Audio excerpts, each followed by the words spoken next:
Hello students, स्वागत है आपका ट्राइटेम एकेडमी में। मैं प्रदीप सर एक बार फिर से आप लोगों के साथ केमिस्ट्री सेक्शन में बेटा एक चैप्टर जो अपना प्रोसीजर में है इलेक्ट्रोकेमिस्ट्री क्लास 12 के लिए, उसके लेक्चर 7 में आप लोगों के साथ। इसे पीछे वाले क्लासेस को आप मिस कर रहे हैं तो प्लीज आई बटन पे क्लिक कीजिए और पीछे वाली क्लासेस को ज्वाइन करते हुए आज वाली क्लास को आप अटेंड कीजिए और आज वाली क्लास का मजा लीजिए, आनंद लीजिए किस तरह से आपको एक्सप्लेनेशन, क्योंकि पर्टिकुलर क्लास का एक्सप्लेनेशन तभी आपको शानदार तरीके से रहेगा जब पीछे वाली क्लासेज में आप रहे होंगे। उस क्लास में मैंने डिस्कस किया था इलेक्ट्रोलाइटिक सेल, और इलेक्ट्रोलाइटिक सेल से रिलेटेड मैंने 3 हेडिंग आप लोगों के साथ किए, इलेक्ट्रोलाइट्स, इलेक्ट्रोलाइसिस और फेराडेज लॉ। अब मैं आपसे नेक्स्ट इलेक्ट्रोलाइटिक सेल से रिलेटेड जो टर्मिनोलॉजी मैं आप लोगों से डिस्कस करना चाह रहा हूं, उससे पहले एक सिंपल सा पॉइंट मैं डिस्कस करना चाहूंगा आप लोगों से। एक वर्ड हमने सुना है, हमेशा सुनते रहते हैं, कंडक्टर। कंडक्टर वर्ड जहां पे भी अपने पास आता है तो सिंपल कंडक्टर वर्ड जो है उसका मीनिंग होता है जो सब्सटेंस जिनमें हम करंट पास कर सकते हैं, जो करंट पास को अलाउ करते हैं। उस केस में कंडक्टर्स की एक क्लास हमने पढ़ी है metallic conductor. Metallic conductor generally जब भी कंडक्टर वर्ड आया उसका मीनिंग मेटेलिक कंडक्टर ही रहा है। हम 10th या 11th में फिजिक्स पोर्शन में ये चीज को पढ़ के आते हैं, जनरली पढ़ते रहते हैं। मेटेलिक कंडक्टर में चार्ज को कैरी करने वाली स्पीसीज, चार्ज को कैरी करने वाली जो स्पीसीज हैं वो स्पीसीज में कौन होते हैं? फ्री इलेक्ट्रॉन्स होते हैं। वो फ्री इलेक्ट्रॉन्स की वजह से क्या होता है? मेटेलिक कंडक्टर में चार्ज कैरी करता है। चार्ज कैरी करता है इसलिए इलेक्ट्रॉन्स के थ्रू करेगा, तो इसके लिए अपन एक वर्ड और यूज कर सकते हैं, इनके लिए अपन वर्ड यूज करते हैं इलेक्ट्रॉनिक कंडक्टर। तो जो मेटेलिक कंडक्टर हैं वही क्या होते हैं? इलेक्ट्रॉनिक कंडक्टर होते हैं। और ये मेटेलिक कंडक्टर क्या करते हैं बेटा? मेटेलिक कंडक्टर ओम्स लॉ को फॉलो करते हैं। ओम्स लॉ को फॉलो करते हैं। ओम्स लॉ में क्या क्या पढ़ा हमने? ओम्स लॉ में पढ़ा है V = RI। आर पूरा पढ़ा आपने, 10th में पढ़ा है। आर यहां पे रेजिस्टेंस होगा और जिसकी यूनिट क्या होती है? यहां पे ओम पढ़ी है आपने। उसके बाद ओम्स लॉ में नेक्स्ट हेडिंग आपने क्या पढ़ी है? इस आर की डिपेंडेंस पढ़ी है बेटा आपने। आर कौन कौन से फैक्टर पे डिपेंड करता है? तो आर वायर की, कंडक्टर वायर की लेंथ के क्या होता है? डायरेक्टली प्रोपोर्शनल होता है। R proportional to L. जैसे जैसे लेंथ ऑफ वायर इंक्रीज होगी रेजिस्टेंस क्या होता है? इंक्रीज होता है। एक आपने पढ़ा है R inversely proportional to cross section area of wire. Wire की मोटाई इंक्रीज होने के साथ साथ रेजिस्टेंस क्या होता है? डिक्रीज होता है। लेंथ के साथ इंक्रीज होता है और क्रॉस सेक्शन के साथ डिक्रीज होता है। और एक आपने पढ़ा है नेचर ऑफ सब्सटेंस। ये 3 डिपेंडेंस आपने पढ़ी है। नेचर जैसे कॉपर वायर का रेजिस्टेंस अलग होता है, सिल्वर वायर का रेजिस्टेंस अलग होता है, आयरन वायर का अलग होता है। यहां एक बार ये नेचर वाला पॉइंट हम कंसीडर नहीं करते हुए केवल इन 2 पॉइंट्स को मैं मर्ज कर रहा हूं। तो आपने इन दोनों पॉइंट्स को जब मर्ज किया है, लेंथ और क्रॉस सेक्शन एरिया पे जो इनकी डिपेंडेंस को आपने जो मर्ज किया उसके अकॉर्डिंग आपके पास पॉइंट बना था RL/A। देन R = ρL/A आपने पढ़ा है। यहां रो जो एक प्रोपोर्शनलिटी कांस्टेंट आता है आर के अलावा, वो क्या होगा? यहां पे रेजिस्टिविटी होती है। और रेजिस्टिविटी का यूनिट आपने पढ़ा है ओम, मीटर और या ओम, सेंटीमीटर आपने पढ़ा है। ये यूनिट्स भी आपने पढ़ी हैं।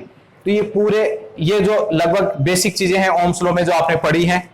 अब यही पॉइंट ये कंफर्म हो गया कि जितने भी कंडक्टर्स होते हैं जो मेटेलिक कंडक्टर हैं वो सब ओम्स लॉ को फॉलो करते हैं। अब ये पॉइंट मैं आपको यहां क्यों डिस्कस कर रहा हूं?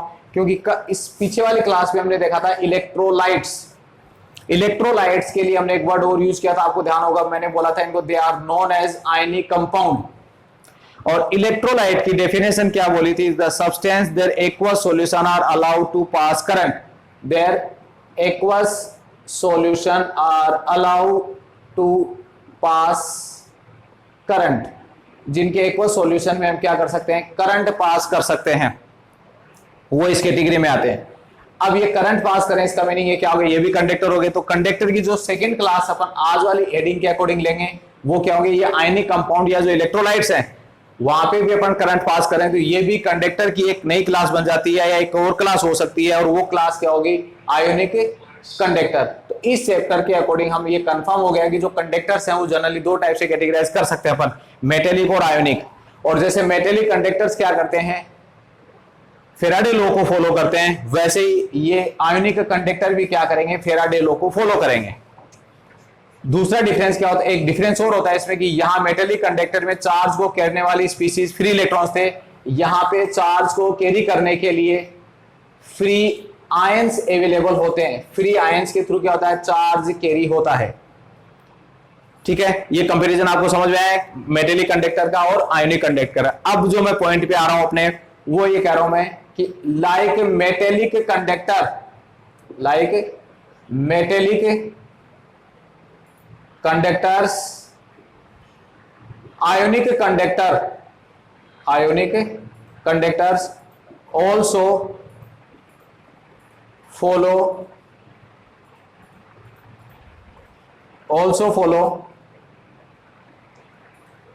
Ohm's law। ये पॉइंट से हमें स्टार्ट करना है। ये लाइन मैंने क्यों लिखी वो समझ में आई आपको, क्योंकि ये भी क्या है, यहां पे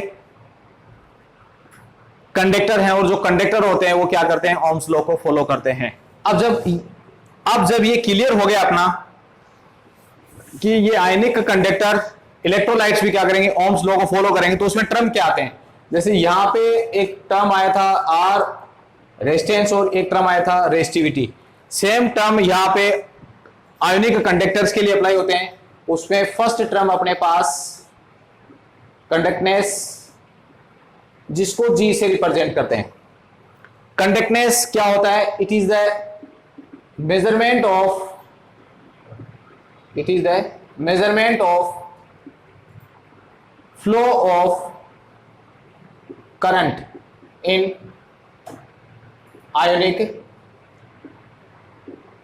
कंडक्टर और इलेक्ट्रोलाइटिक सेल। इलेक्ट्रोलाइटिक सेल ही तो आयोनिक कंडक्टर था, उसके अंदर करंट के फ्लो का जो मेजरमेंट है वो कंडक्टनेस टर्म में किया जाता है, G में। इसको G से डिनोट करते हैं। G को सिंपली हम कैलकुलेट कैसे करते हैं, तो एक वर्ड और लिखते हैं, इट इज G। एक्चुअल में दूसरा पॉइंट भी लिख सकते हैं इसके लिए अपन, it is reciprocal of resistance R। ये क्या होता है, रेजिस्टेंस R का रेसिप्रोकल होता है, means G is equal to 1/R। अब R का यूनिट, R की यूनिट आपको पता है ओम, तो इसकी यूनिट क्या हो जाएगी, ओम इनवर्स। ओम इनवर्स के लिए ऐसा ही सिस्टम में एक अलग टर्म भी यूज किया जाता है, that is denote by capital S, और सिंपली अपन उसको सीमेंस पढ़ते हैं, एस या सीमेंस से डिनोट किया जाता है। कुछ एक रेफरेंस बुक गाइड वगैरह में इस ओम इनवर्स के साथ साथ एक वर्ड और यूज किया गया है, महो भी यूज किया गया है, लेकिन अपने एनसीईआरटी में जनरली या ओम इनवर्स या सीमेंस ही डिनोट किया गया है। ये सिंपल कंडक्टनेस पहला टर्म हो गया। जैसे ओम्स लॉ के अकॉर्डिंग मेटेलिक कंडक्टर में पहला टर्म आर आता है, तो इसमें पहला टर्म क्या आ गया, G कंडक्टनेस आ जाता है। सेकेंड पॉइंट इसमें कंडक्टनेस के बाद सेकेंड टर्म रेजिस्टिविटी के रेस्पेक्ट में यहां एक दूसरा टर्म यूज होता है, that is conductivity. Second term conductivity use किया जाता है, जिसको डिनोट करते हैं कपा से। तो इसका एक सिंपल डेफिनेशन तो क्या हो जाती है, जैसे उसको रिलेशन हमने G का रिलेशन R से बनाया, वैसे इसका रिलेशन रो से बनाते हैं। तो ये क्या हो जाएगा, it is reciprocal of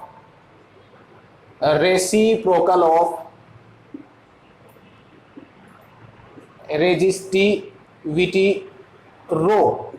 resistivity rho का जो रेसिप्रोकल है, meaning kappa is equal to 1/रो। क्लियर है। यूनिट क्या होगी, ओम इनवर्स मीटर इनवर्स और ओम इनवर्स सेंटीमीटर इनवर्स।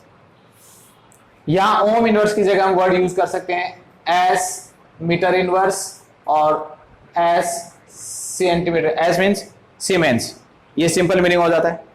अब इसको रो के रेस्पेक्ट में, जैसे आप रो को डिफाइन करते हो, रो की डेफिनेशन आपने कैसे कैलकुलेट की होगी, आपने ध्यान दिया होगा। जैसे आपको रो डिफाइन करना होता है, तो हम यहां पे बोले थे L1 सेंटीमीटर या यूनिट, और A भी ले लें 1, मींस जब लेंथ और क्रॉस सेक्शन एरिया दोनों ही यूनिट हो जाएं, वायर के केस में वायर का लेंथ और क्रॉस सेक्शन एरिया दोनों यूनिट हो जाएं, तो R किसके इक्वल हो जाता है, रो के इक्वल हो जाता है। तो आपने कैसे डिफाइन किया था, रेजिस्टेंस, ये resistivity is the resistance. Resistivity जो रो है वो क्या रेजिस्टेंस ही होता है, किसका, resistance of a wire having unit length and unit cross section area. यानी ये एक स्पेसिफिक क्या हो गया, ये वर्ड है ना, जो हम ये रेजिस्टिविटी लिख रहे हैं, वो रेजिस्टिविटी के लिए हम एक वर्ड और यूज करते हैं, हालांकि ये वर्ड अब खत्म कर दिया गया स्पेसिफिक, लेकिन किया जाता था स्पेसिफिक रेजिस्टेंस हो गया ये। तो स्पेसिफिक रेजिस्टेंस एक तो रेजिस्टेंस होता है और ये है स्पेसिफिक रेजिस्टेंस। तो स्पेसिफिक रेजिस्टेंस कोई हम क्या बोलते हैं, रेजिस्टिविटी बोलते हैं, दोनों एक ही वर्ड होता है। तो क्या स्पेसिफिक है, इसको स्पेसिफिक क्यों बोलते हैं, क्योंकि जो वायर है वो स्पेसिफिक हो गया, उसकी लेंथ और क्रॉस सेक्शन एरिया क्या फिक्स्ड हो गया, यूनिट कर दिया आपने, तो वो स्पेसिफिक वर्ड आ जाता है इसमें। तो यहां पे जो कंडक्टिविटी है, वो कंडक्टिविटी भी हम क्या बोल सकते हैं, ये एक्चुअल में क्या होता है, स्पेसिफिक कंडक्टनेस है। कैसे ये स्पेसिफिक कंडक्टनेस, देखिए इसको प्रॉपर्ली अपन लिखें तो इलेक्ट्रोलाइटिक सेल के लिए हमने क्या किया, एक कंटेनर के अंदर 2 इलेक्ट्रोड्स और इलेक्ट्रोड्स के बीच में एक सुटेबल इलेक्ट्रोलाइट आयनिक कंपाउंड। यहां टोटल जो करंट का फ्लो का जो मेजरमेंट किया वो तो क्या था, कंडक्टनेस था जी। अब यहां पे जैसे मैंने इसको डिफाइन किया या आप ऐसे डिफाइन करते आए हो, वो डिफाइन करूंगा तो यहां पे अपन ये यूनिट लेंथ कैसे लें, ये तो वायर था तो समझ में आ रहा है, ये तो लिक्विड का एक कॉलम हो गया। इस कॉलम या एक कंटेनर में यूनिट लेंथ का मीनिंग कैसे डिफाइन किया जाएगा, तो वो होता है यूनिट लेंथ वाले क्या है, ये 2 इलेक्ट्रोड्स, ये दोनों जो इलेक्ट्रोड्स हैं उनकी लेंथ क्या है, यूनिट है, मतलब 1 सेंटीमीटर या 1 मीटर। ठीक है, तो यूनिट लेंथ किससे रिप्लेस किया आपने, इलेक्ट्रोड की लेंथ से। इलेक्ट्रोड्स की लेंथ यहां पे यूनिट हो गई। अब क्या बचा यहां पे, क्रॉस सेक्शन एरिया, वो कैसे किया जाए, तो ये जो कंटेनर लिया अपन ने, उस कंटेनर का भी जो बेस एरिया बॉटम एरिया होगा वो पाई आर स्क्वायर होगा। तो यहां जो सॉल्यूशन फिलअप किया जा रहा है वो यूनिट कब आएगा, यूनिट तब आएगा जब इन दोनों का जो सेपरेशन है, सेपरेशन समझ लो आप, दोनों इलेक्ट्रोडों के बीच की डिस्टेंस, सेपरेशन या distance between electrode,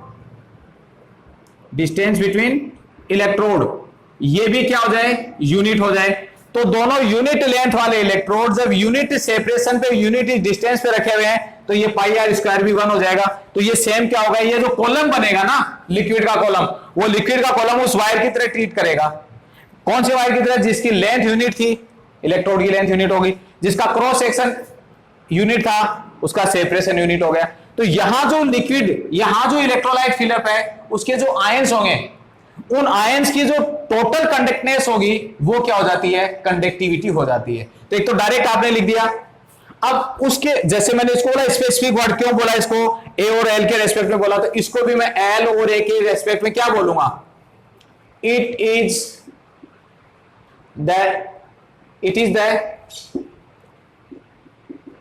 the कंडक्टनेस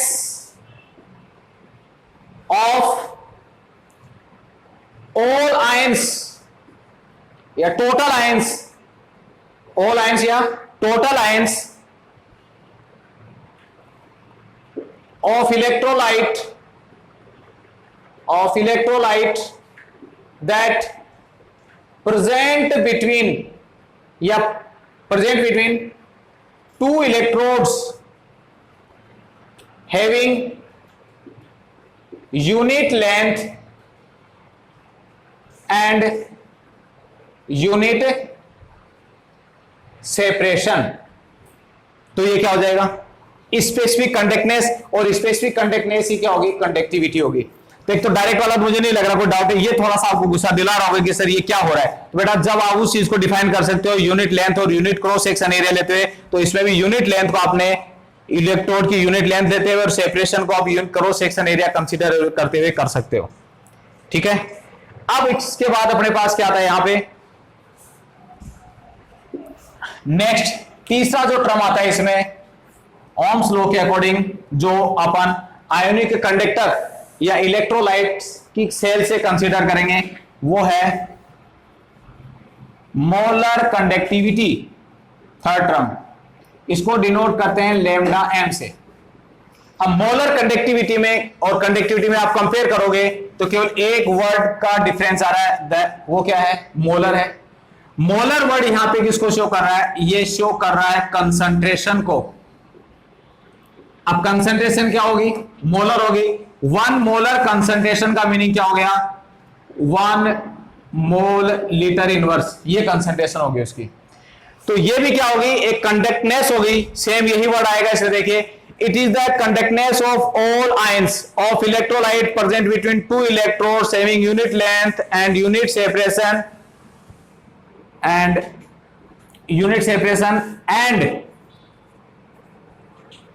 and solution contain, एक वर्ड केवल एक वर्ड ऐड होगा इसमें एंड सॉल्यूशन कंटेन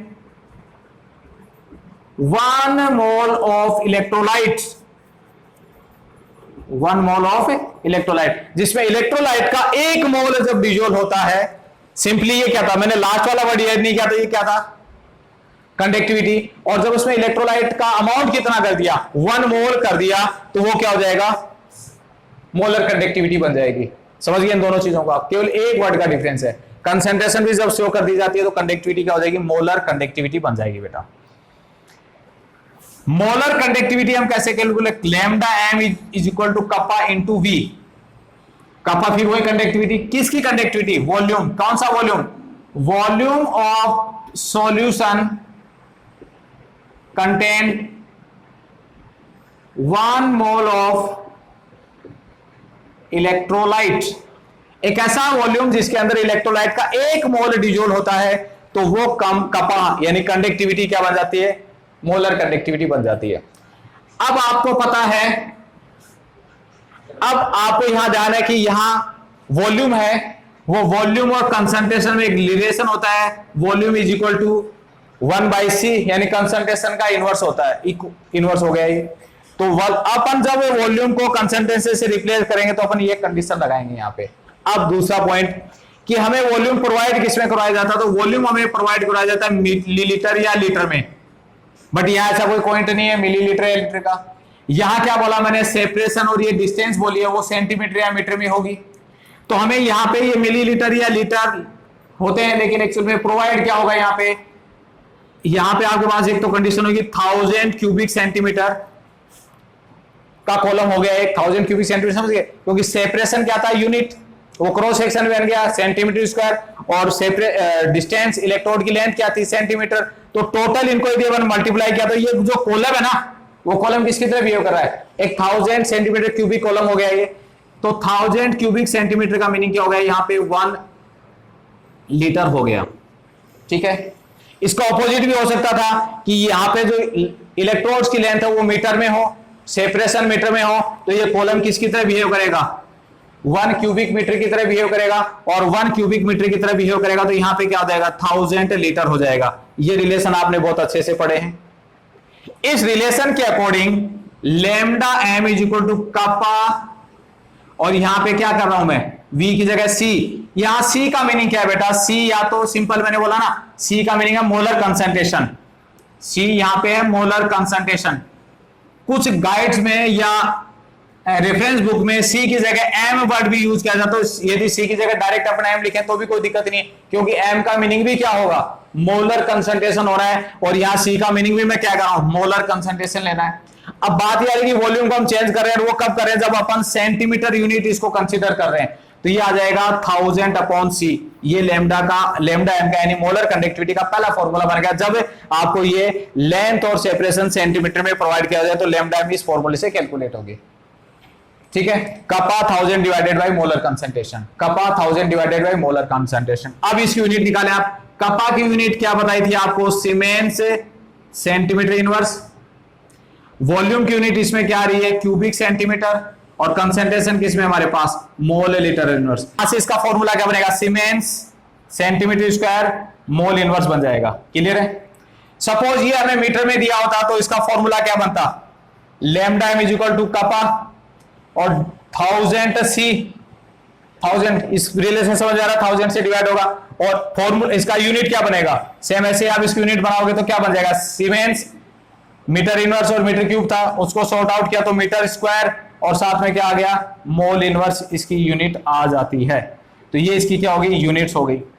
तो ये 3 टर्म है जो हम क्या करते हैं, इलेक्ट्रोलाइटिक सेल को क्या मानते हुए, आयोनिक कंडक्टर कंसीडर करते हुए जब डिस्कस करेंगे तो कंडक्टनेस, कंडक्टिविटी और मोलर कंडक्टिविटी आती है। तीनों की डेफिनेशन विद देयर यूनिट्स आपको याद रखना है, इसकी डिपेंडेंस और नेक्स्ट जो पॉइंट्स है वो अपन नेक्स्ट क्लास में करेंगे। Thank you. कोई डाउट्स हो तो प्लीज कमेंट सेक्शन में आइए, और यदि इससे पीछे वाली क्लासेस हो तो आई बटन पे क्लिक कीजिए। Thank you students.